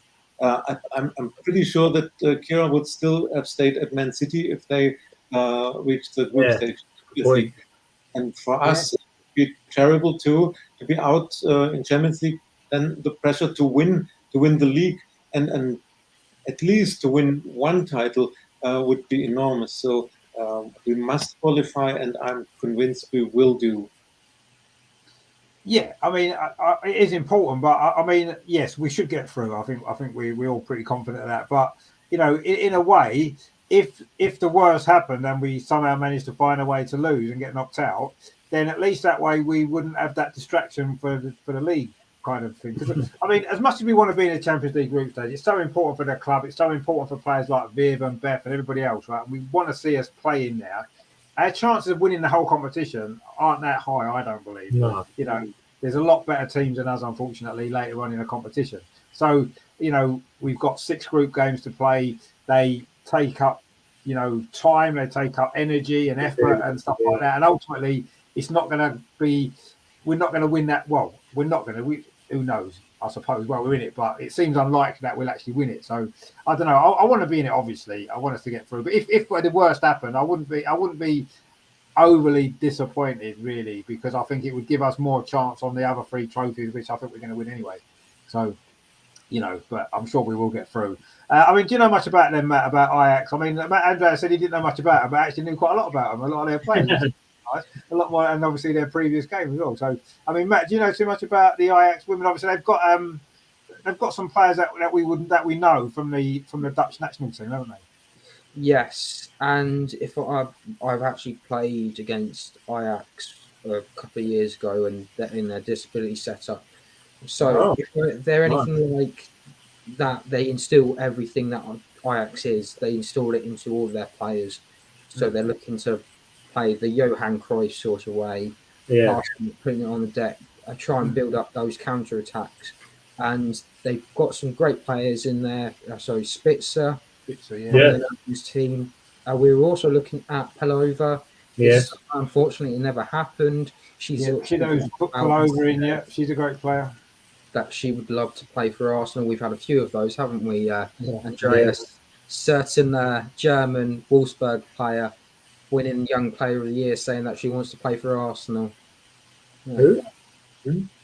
Alina. We know what of? Yes. Oh. But unfortunately, spot's kind of taken by Leah at the moment.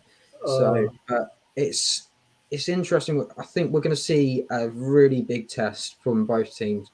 It's got Brooks. Herman's just put in there as well. So I think she plays for one of the other teams, and she doesn't play for Ajax. No, I don't think she does. No. But they've got a huge team. They're going to have a real tough challenge ahead of them.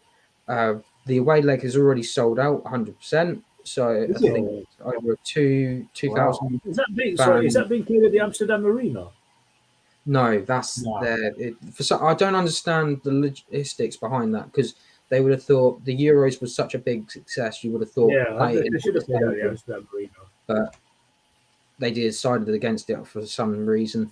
It was a bit of a shame, because I think a lot of people, fans, especially Arsenal fans and Arsenal fans along in Europe, would have wanted to go to that game, and they can't now. So it would have been it's going to be a tough challenge, and I think maybe playing Brighton maybe would be the best sort of warm up to that game. Yeah, I just have a feeling that you're playing both your games first at Meadow Park, and so you can sort of relax a little bit. You can try and get the tie over and done with. Maybe you can get a little bit more match practice in as well. Yeah, I think we're going to see a tough test, but at the same time, I think it's going to be an excellent one. If I had to say how it's going to go, I could imagine it being like the PSV game last season where we won 3-1. That's the sort of game that we're going to see. Yeah. I was kind of thinking the same, actually, that it will be a similar sort of game to that. And I actually think it might, as much as we'd like to have qualified automatically by winning the league, having a qualifier actually is not that bad, because when last season I thought the qualifiers helped us get sharpness for the league season, I think it will help us now. We've got those 2 games either side of Tottenham, and I think that's going to be good to have them competitive games in Europe as well. And a different test as well, like you said, playing against a team we've not played before. So it's going to be good to see some of these players, isn't it? Some of them we know from the Euros, as we said, and we know one or two others. So it's going to be interesting. But it's I don't think it's not a bad draw for us, actually, and it's going to be something to look forward to. With them for January. Yeah, exactly. Yeah, I mean, Amal, what are do you know much about Ajax, the Ajax women's team, or you're not too? I don't know that much about it. I know a few of their players, obviously, from the Euros and whatever. It's always between them and PSV in their league, isn't it? I was just going back, seeing their form, and they did need a late goal to get through their mini group, but I think Arsenal will be a step up in class. Yeah, they've got players that can trouble us, Spitzer and Pelova and 1 or 2 others, but we should. It's important that we, this is where squad depth comes into the conversation. That we rotate our players well, with Brighton on Friday, and then who to start on, and in the games against Spurs, and then for the 2 qualifiers either side of that. It's going to be important we keep those key players fit, and we want to be mixing it amongst your best, and trying to just gain a valuable experience, which will only serve to help the squad in the future. So I mean, it was a good draw for us, but we still got a job to do, and hopefully we can do it. And let's hope that we can qualify. Yeah, I mean, I think it's important for the club to be in the Champions League group stages at least, isn't it? And we should get through. Let's be honest. You know, as Matt said, we got through against PSV last year fairly comfortably over the 2 legs, and I'm sure. And actually, no, PSV we played them once, didn't we? It was Prague we played in the 2 games, wasn't it? Yeah, we beat them. We played Obshed Pez, and then there was a limit down what PSV. That was in pre-season, wasn't it? Yeah, that's right. Yeah. I think Manuel Bocci scored that great goal against PSV, didn't she? That was. He did. Yeah, that was a cracker.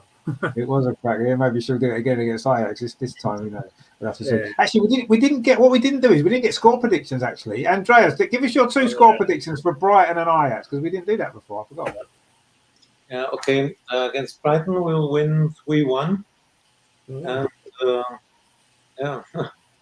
and against Ajax, 2-0. And so it's still open for the second leg, but would give us a bit of safety. But I don't think that the job will be done the first leg. So like 4-0 or something. I don't think so. Let's 2-0. This would be okay, and we'll get the job done in Amsterdam. Yeah. Yeah, that would be nice, wouldn't it? That would be a good way to do it. Maybe give something to play for in the second leg still, rather than, like you said, rather than a nice 4-5 at home. I mean, Matt, I don't really want to ask your predictions, but really, because it's going to be good. We do enjoy your predictions.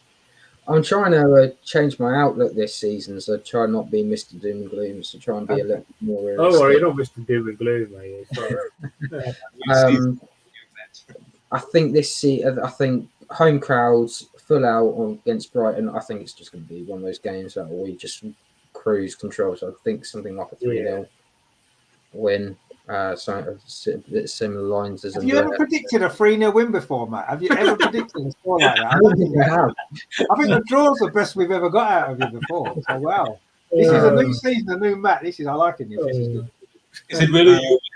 Yeah, I think I'll go for a 3-1 against Ajax. I just have a feeling at home that's going to settle us. It's almost like the tie's there and almost done. You just need to get that maybe one or 2 away goals, and then you're cruising. Or you just need. I know they don't have away goals anymore. They don't. No. So, as long as we score a goal away from home, then the tie's practically done then. Yeah, exactly. Yeah. So hang on a minute. Am I getting this right? Are you actually predicting 2 wins and we haven't started the season yet? All I'm saying is, right, if anybody from the Arsenal women's team, if Jonas is watching this, right, you have to win these 2 games, because if you don't win them 2 games, Matt's going to think it's his predictions that's caused that, and then you'll lose every other game for the rest of the season. So if you are watching, we have to win these 2 games. Last time I predicted a win, we lost to Aston Villa, and that was the men's side losing 2-1, 2-0 even. That was during lockdown, so we don't hopefully you can get the win. Fingers crossed. Yeah, no, I mean, I think we're confident we will, but yeah, if we don't win, it isn't because you predicted a win. Let's put it that way. There'll be other factors that are involved in those results. But let's hope that we do win. Obviously, that'd be great. What's your prediction then for these 2 games? Our first 2 games in the season, big games for us. Yeah, I hope I can go to that game on Friday. I got my membership the other day, and it's a sellout, isn't it? So yeah, hopefully the crowd can get behind them and cheer the heroes on. Yeah, I think we'll cruise. I mean, we've averaged well. Last season was probably the closest they pushed us 2-1. But if you look at the scores before, then we scored 3, 4, and 5. So I think it'll go along with what previous form I said. We'll beat Brighton 3-0 and get off with a nice win and a clean sheet. Ajax will be tougher. Remains to be seen who stays fit. They've got a much tougher test than what Slavia provided last year. So yeah, I think we can see them off, but we'll have to work hard for it. So I'll go 3-0 against Brighton and 2-0 against Ajax. Well, that would be good. That would be good. I must admit, I'm actually feeling really, really confident at the Brighton game. I must admit, I think we're going to beat them quite well. I'm going to go 4-0 against Brighton. I think we'll start the season on top of the league, and that we're going to be there. Like last season, we've been there to be caught. So I think we'll win 4-0 against Brighton. Yeah, I do think Ajax will be slightly tougher than obviously last season's game against Slavia Prague. So I'm going to go, I think 2-0 is a good score, actually. I quite like 2-0 for that Ajax game at home. So I'll go for 2-0 with that one as well. And then, two nice wins to kick off the season going into the North London derby. Now, the problem is going to be actually, obviously, the Friday before the Tottenham game, I'm actually driving down to London. Are you travelling on that Friday, Andreas, as well? Yes. I'm flying on Friday late evening. Yeah, so we're driving down sort of Friday late or afternoon, so we won't be able to do a show. We'll have to maybe try and rearrange a show next week. We've got to do a Tottenham match preview, haven't we? Surely we've got to. Yeah. Maybe after the Ajax game, maybe the Thursday or something. It was free. Yeah, maybe the Thursday. Maybe we'll have to look and see what we can do. We need to get that arranged because we need to do a game. Obviously, looking back on the games that we played and looking ahead to Tottenham. Are you going to a Tottenham game, Matt? Are you going to that one? I'm supposed to be. It's just a problem with the trains at the moment, which is causing a bit of problems because I think they're meant to be striking that weekend, and which is why they weren't giving them. Haven't they cancelled the strike now, though? I have no idea. I don't know what's happened. They might have to end up flying over or something. You'll be all right. I'll have to do. I'll try and make it because I've got my ticket, and it would be nice to go to that again because it was. It's going to be probably even better than last year because it's such a big crowd. 40,000 tickets sold. It's just going to be incredible. Are you going, Amar? Have you got a ticket for that Tottenham? Yeah, I've got. Yeah, that's one of the games that's included. Unlike the Man United and Chelsea games, which I played at the Emirates. Yeah, I've got my ticket for that. And I was supposed to be somewhere else that day, but I'm skipping it to be at the game, and then I'll have to go wherever I have to be in the evening later that day. So it'll be a really busy day for me, but I'll try and definitely get down. Yeah, we'll all have to meet up, won't we, at the Emirates somewhere around there. I think we're all in different sections of the stadium, which is a little bit annoying. But anyway, it is what it is, I guess. Is Harry going? I think Harry's going as well. Yeah. So Beth needs a mascot. Yeah, exactly. That's right. That's right. Yeah, she'll need her mascot at the start of the season, I think. So yeah, we'll have to arrange it so we can all meet up. Obviously, get Harry as well. Meet up maybe before the game and after the game, and we can do some stuff on the camera and talk about the game and all that kind of stuff. That'd be really good. So, but yeah, we'll have to try and arrange a show for next week. It's going to be a little bit tricky because of travelling and all that kind of other stuff. So we'll see what we can do. But hopefully, we'll be back next week at some point. We don't know what night it's going to be yet. To look back on the opening couple of games of the season, look ahead to the big North London derby, the biggest ever WSL crowd potentially should be a record set. There could be a few records set this season actually, as the way things are going with ticket sales, which is great. And women's football deserves the kind of coverage it's been getting. It deserves the crowds it was getting in the Euros, and the WSL deserves that as well this season, doesn't it? So let's hope that this enthusiasm continues and everybody gets behind it.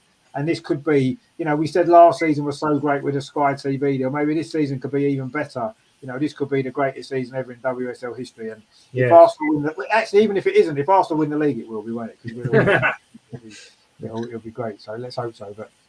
But yeah, so we've got a lot to look forward to this season starting. Finally, it seems like it's taken ages to come round again, doesn't it? Because it finished kind of in May and it started in the middle of September now, it's been a long time we've waited.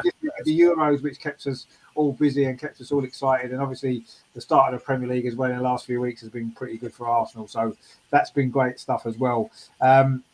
We had I just missed a comment actually. Mohammed was saying about on Sunday Arsenal playing Brentford. Yeah, that game's going ahead. It's an earlier kickoff, by the way. They've moved the kickoff from 2 o'clock to 12 o'clock. Yeah, so just in case you haven't heard, that is going ahead, but the Thursday game isn't. Mohammed says their Arsenal men's team in Europa League last week. Yeah, we played Europa League last week. This week's game's been called off against PSV at the Emirates on Thursday. So I know it's confusing. Thursday's game's called off and Sunday's game is on, but they've moved the kickoff 2 hours to 12 o'clock. So a little bit confusing. And the women's game on Friday, as far as we know, is still on. I think it will be. I can't see them postponing that. So we are going to get a couple of games this weekend to look forward to, but not on Thursday, unfortunately. North London derby is on Saturday, and on Sunday Chelsea is playing against City, and I've got a ticket for Kings Meadow, so I will see how big it's the day after our. That's brilliant! Wow. So what a weekend! In the week after this big weekend, I can tell you how good Chelsea or City are. Yes, I'm going to look at going to the Chelsea Liverpool game this weekend as well. Oh yes, on Sunday. 7 o'clock in there. That's derby as well next weekend. So can hopefully if our new signing Gio does make an appearance, I can let you know how she's got on. Yeah, that'd be good as well. Yeah, wow, fantastic. I see. I mean, women's football is going to get well supported this season. You know, already, you know, you guys are going to games not involving Arsenal, which is great to see. And I'm sure there'll be one or two others through the season. Yeah. We're actually going to Wales the day after the Arsenal Tottenham game, so we're going on holiday from to Wales. So yeah, we're driving down there, then driving back up to Wales on Sunday. Yeah, it's a long way. That's going to be fun. So it's going to be good times, I suppose. But so we'll try and get some show on next week if we can at some stage. And regardless of that, whether we do or we don't, one good thing is definitely going to happen at the Emirates on a Saturday week. We're all going to meet up and we're all going to have some fun, and that's going to be great. So we look forward to all of that as well.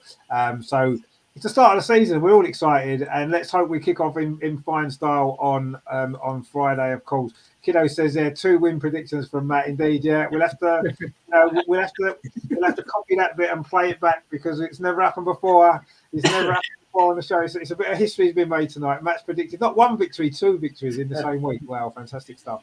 Next time we'll have to sing a song as well. This is the problem, is trying to find songs that might go with the new players, and it's quite hard. Yeah, no, it definitely is quite hard. Yeah. Luckily, we haven't bought loads of new players that you got to worry about. We've only got 2, so it's going to be a little bit easier to start with, I suppose. It's not like we bought 6 or 7, but that would have been more difficult. No, that would have been. So you'll have to work on that over the next couple of weeks, and then we can get you to do the new songs for the new players, which would be nice. And we can actually maybe give them their debut at the Emirates against Tottenham. That'd be nice. Get the crowds to join in, all the 40,000 on that particular day. Which is we'll get Pete Drake. To get Pete Drake down. Yeah, it'll be really good. So we'll have to do that. So that's going to be great stuff. So yeah, loads and loads of great stuff to look forward to this season following the women's team. Obviously, we have got a new panelist joining us, Jason. He couldn't make it tonight, unfortunately, because he's had to work late. But he will be getting involved in the show this season as well. Obviously, Harry is going to be coming in and out. He does. He's busy boy, but he'll be definitely coming on at some stage throughout the season as well. So, lots to look forward to on the Arse. It will be going back to the regular Friday night slot eventually. Obviously, it would have been last Friday if it wasn't for the events that happened. Obviously, this Friday there's a game, and next Friday me and Andreas are travelling down to London. So unfortunately, it hasn't quite worked yet. But Andreas will be flying as the show will be going on. So we'll go back to the regular Friday slot, kind of the week after the North London derby, and it'll be regularly Fridays after that. So just bear with us on that. You may have to swap your nights around a little bit just for the time being, but we will be sticking to the regular Friday shows eventually once things settle down. Kiddo says there, if we lose, we all know the reason. No, we're not going to blame. We're not going to, because we want Matt to be predicting wins all through the season. So we're not going to blame Matt if we lose, even though it is his fault. We won't blame him. It's good that it's great that he's predicted a win for his team. We've never had it before. It's a unique experience. So we need to enjoy it. We need to enjoy it. When it's been the competitions, the FA Cup. So, yeah. Well, we don't want to go back down that route, do we? Really, let's be honest, because that was quite a depressing thought. But yeah, there's a load of great stuff coming up. Obviously, with the women this season, there's going to be obviously the show on a Friday. Usually, there's going to be vlogs from all different games that we're all going to, which is going to be great. There's going to be the watch-alongs, of course, as always. Starting on Friday, the Arsenal Brighton game. We'll watch it on Friday evening. 7:30 kickoff, isn't it? So we'll go live at 7:15. Bit of build up all your team news and stuff like that. So that's going to be good. So join me for that. Tomorrow night, actually, on a slightly different theme, we've got the Arsenal Review Extra Time show. Steve's bringing his show talking about the men's team. Not that there's been a lot going on, but there's always stuff happening in the world of Arsenal. So he'll be bringing you that show tomorrow at 8:00. So please join us for that as well. And I say the watch along on Friday for the women, Arsenal against Brighton, and then on Sunday we'll be covering the men's game as well against Brentford, which is going ahead this week, which is nice. And then, of course, the Arsenal women again on it's Tuesday, isn't it? Next week's Tuesday. It's Wednesday the week after, isn't it? So Tuesday, night, yeah. Still haven't been told where it's going to be streamed, so fingers crossed. Look out for that.